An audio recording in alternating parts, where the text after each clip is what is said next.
Hello friends, स्वागत है आप लोगों का इस नए वीडियो में। पिछले वीडियो में हमने हिस्टेरोस्कोपी को डिस्कस किया था कि हिस्टेरोस्कोपी क्या होता है, किन कंडीशंस में कराया जाता है और इसको कराने से क्या क्या फ़ायदे मिलते हैं। आज हम लोग डायग्नोस्टिक लैप्रोस्कोपी को डिस्कस करेंगे और ये जानेंगे कि ये क्या होता है, डॉक्टर इसे इनफर्टिलिटी के पेशेंट में क्यों एडवाइस करते हैं और इसको कराने से आपको क्या क्या बेनिफिट मिल सकता है। क्योंकि डॉक्टर जब डायग्नोस्टिक लैब के लिए पेशेंट को बोलते हैं तो उसके मन में बहुत सारी कन्फ्यूज़न और सवाल आ जाते हैं कि मुझे कोई दिक्कत नहीं है, जाँचें भी ठीक ठाक आ रही हैं, तो फिर डॉक्टर ऑपरेशन के लिए क्यों बोल रहे हैं। तो बस इस वीडियो में इन्हीं सारे सवालों के जवाब को हम लोग जानेंगे, तो वीडियो में अंत तक बने रहें। और अगर आप इस चैनल पर नए हैं तो चैनल को सब्सक्राइब करें ताकि हमारे और भी आने वाले वीडियो का नोटिफिकेशन आपको मिल सके।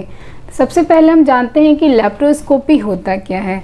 लैप्रो मतलब होता है पेट, स्कोपी मतलब टू सी यानी देखना।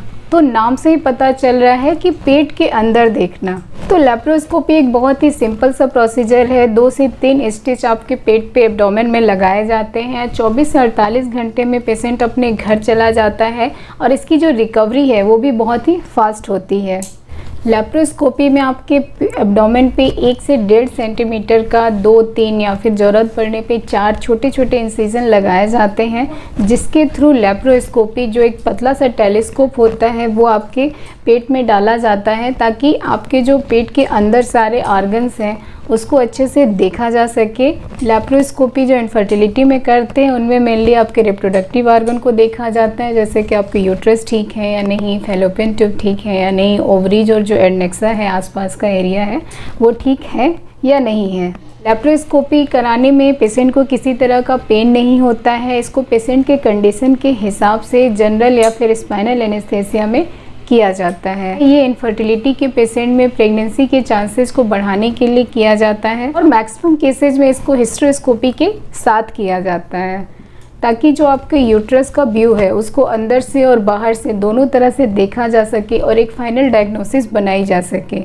लैप्रोस्कोपी किन कंडीशंस में आपको एडवाइस किया जाता है। अगर यूएसजी में डॉक्टर को किसी तरह का फाइब्रॉइड या सिस्ट दिखता है या फिर लगता है कि आपकी ओवरीज पॉलीसिस्टिक है या फिर किसी तरह का एडहेजन पता चलता है या फिर अगर आपको प्रेगनेंसी के लिए ट्राई करते हुए 1 साल से ज़्यादा हो गया है, आपकी सारी रिपोर्ट्स नॉर्मल आ रही हैं, एचएसजी में दोनों नलियाँ खुली हुई हैं, ओवरीज ठीक हैं, एग भी आपका अच्छा बन रहा है, सीमेन टेस्ट भी एकदम नॉर्मल है, फिर भी आपको प्रेगनेंसी नहीं हो रही है तो डॉक्टर एक बार लैप्रोस्कोपी करके देखते हैं कि और भी किसी तरह की कोई परेशानी तो नहीं है। बहुत बार पेशेंट ये जानना चाहते हैं और पूछते भी हैं कि अगर हमारी सारी रिपोर्ट्स नॉर्मल आ रही है, किसी तरह की कोई प्रॉब्लम नहीं है, तो क्या ये लैप्रोस्कोपी हिस्टेरोस्कोपी कराना ज़रूरी है। तो मेरे हिसाब से आइडियली आपको करा लेना चाहिए। क्यों करा लेना चाहिए इसको भी थोड़ा सा हम लोग डिस्कस कर लेते हैं। तो नॉर्मल जो प्रेगनेंसी होने की फिजियोलॉजी है ये आप सब लोगों को पता होगी, फिर भी मैं आपको शॉर्ट में बता देती हूँ। ओवरी से ओवुलेशन होने के बाद जब एग रिलीज होता है तो फैलोपियन ट्यूब का फीमेल एंड जो होता है वो इसको पिक कर लेता है और जब स्पर्म यूट्रस से ट्रेवल करते हुए फैलोपियन ट्यूब में आता है तो वहाँ पे जाके ये फर्टिलाइजेशन होता है और फर्टिलाइजेशन के 5th डे जो आपका एम्ब्रियो फॉर्म होता है ये यूट्रस में जाके इम्प्लांट हो जाता है। तो एक नॉर्मल प्रेगनेंसी के लिए आपके यूट्रस का, आपके फैलोपियन ट्यूब का और आपकी ओवरी तीनों का सही होना बहुत ही ज़रूरी है। यूट्रस को अंदर से देखने के लिए डॉक्टर हिस्टेरोस्कोपी कराते हैं और बाहर से देखने के लिए डॉक्टर लैप्रोस्कोपी कराते हैं। और बहुत सारी प्रॉब्लम है जो यूएसजी और एक्सरे के थ्रू पता नहीं चल पाती है और लैप्रोस्कोपी में डॉक्टर डायरेक्ट देख पाते हैं कि क्या प्रॉब्लम है। और सबसे अच्छी बात यह है कि अगर ये वो प्रॉब्लम सॉल्व करने लायक होती है तो डॉक्टर उसी समय उसको सॉल्व भी कर लेते हैं। जैसे कि अगर आपके यूट्रस में किसी तरह का फाइब्रॉइड है तो मैमेक्टमी कर दिया जाता है। अगर आपके यूट्रस की शेप में किसी तरह की प्रॉब्लम है, जैसे बाइकार्नेट यूट्रस है, यूनिकार्नेट यूट्रस है, आर्कुएट यूट्रस है, तो ये लैप्रोस्कोपी से आसानी से पता चल जाता है। अगर आपकी ओवरीज पॉलीसिस्टिक है तो एग में ओवुलेशन अच्छे से नहीं होगा, एग रिलीज नहीं होगा और फिर प्रेगनेंसी नहीं होगी। तो पॉलीसिस्टिक ओवरीज के केसेज में डॉक्टर ओवेरियन ड्रिलिंग करते हैं जिससे आपके जो प्रेगनेंसी के चांसेस है वो बढ़ जाते हैं। अगर किसी भी तरह का सिस्ट होगा या फिर एंडोमेट्रियोमा होगा तो भी आपकी प्रेगनेंसी में प्रॉब्लम आती है, तो डॉक्टर लेप्रोस्कोपी में अगर देखते हैं कि कोई एंडोमेट्रियोमा है या फिर हेमोरेजिक सिस्ट है तो उसको उसी समय रिमूव कर देते हैं। कुछ केसेज में अगर ट्यूब बहुत अनहेल्दी होता है जैसे कि हाइड्रोसल्पिंग्स है, तो ऐसे केस में डॉक्टर क्या करते हैं कि आपके फेलोपियन ट्यूब को क्लिपिंग कर देते हैं और IVF के लिए बोलते हैं। या फिर अगर ट्यूब में डैमेज बहुत ज़्यादा है तो उस समय उस ट्यूब को भी निकाल दिया जाता है। HSG टेस्ट में अगर आपकी ट्यूब ब्लॉक होती है तो इसको डाई डाल के ओपन करने की कोशिश की जाती है और मैक्सिमम केसेस में ये जो ट्यूब है वो ओपन हो जाती हैं।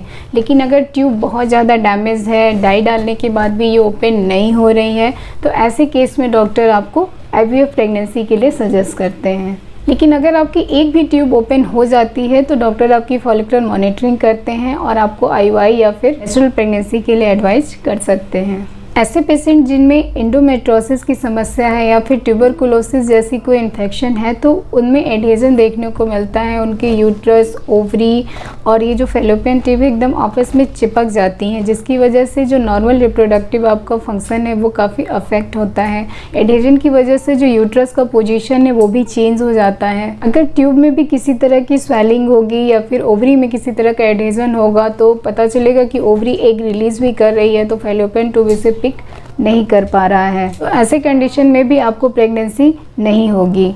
तो ये जो सारा एडहेजन होता है लेप्रोस्कोपी के थ्रू डॉक्टर इसको हटा देते हैं, जिससे भी आपकी जो नेचुरल प्रेगनेंसी है वो हो सकती है। एडहेजन को हटाने से आपका जो रिप्रोडक्टिव ऑर्गन है वो अच्छे से फंक्शन करने लगता है और आपकी जो प्रेगनेंसी के चांस है वो काफ़ी बढ़ जाते हैं। अगर लेप्रोस्कोपी में किसी तरह की कोई प्रॉब्लम नहीं दिखती है, सारे ऑर्गन्स हेल्दी दिखते हैं, कोई एडहेजन नहीं दिखता है, तो ऐसे केस में डॉक्टर आपकी फॉलिकुलर मॉनिटरिंग करते हैं और आपको नेचुरल कंसेप्शन के लिए सजेस्ट कर सकते हैं। तो डायग्नोस्टिक लेप्रोस्कोपी कराने से आपकी जो प्रेगनेंसी के चांसेस है वो काफ़ी बढ़ जाते हैं। तो अगर डॉक्टर सारे आपकी जांचें सब देखने के बाद आपको डायग्नोस्टिक लैब और हिस्ट के लिए सजेस्ट कर रहे हैं तो उसको रिफ्यूज़ ना करें। अगर आपके मन में किसी तरह का कोई कन्फ्यूज़न है तो उसको डॉक्टर से डिस्कस करें और लेप्रोस्कोपी ज़रूर से करवाएं, ताकि आपको जल्दी से जल्दी प्रेगनेंसी हो सके और अगर कोई प्रॉब्लम है तो वो पता चल सके और उसका ट्रीटमेंट भी समय से हो सके। होपफुली ये वीडियो आपके लिए यूजफुल रहा होगा। अगर वीडियो पसंद आया हो तो इसे लाइक करें, चैनल सब्सक्राइब करें और बेल आइकन दबाना ना भूलें। Thank you.